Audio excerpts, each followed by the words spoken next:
السلام علیکم ورحمۃ اللہ تعالی وبرکاتہ۔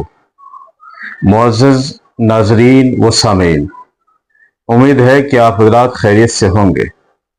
مسلسل طبیعت خراب ہونے کی بنا پر آپ حضرات کے روبرو نہیں ہو سکا تھا۔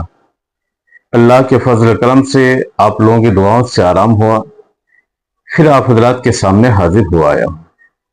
ہم نے اس سے قبل ویڈیو بنایا تھا کہ عورت اگر حج یا عمرہ کے لیے جانا چاہے تو ضروری ہے کہ ان کے ساتھ ان کا شوہر ہو یا پھر جو محرم ہے، محرم میں سے کوئی ایک ہو۔ ہمارے بہت سارے عوام نے سوال کیا کہ یہ محرم کسے کہتے ہیں؟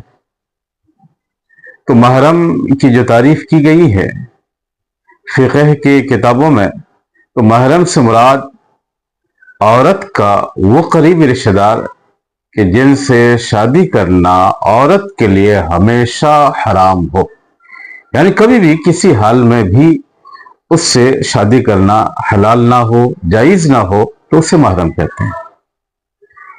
یہ محرم کی متعدد قسمیں ہیں۔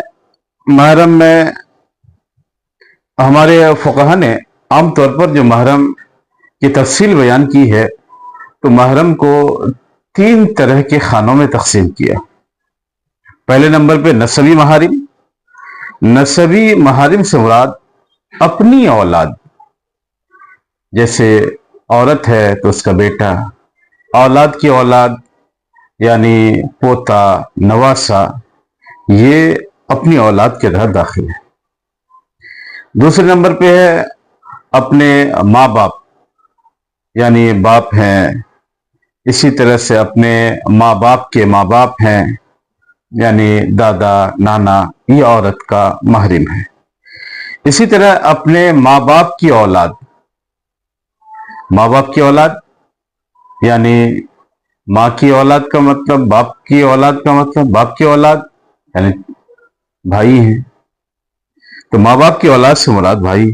اسی طرح اپنے دادا، دادی، نانا، نانی کی اولاد۔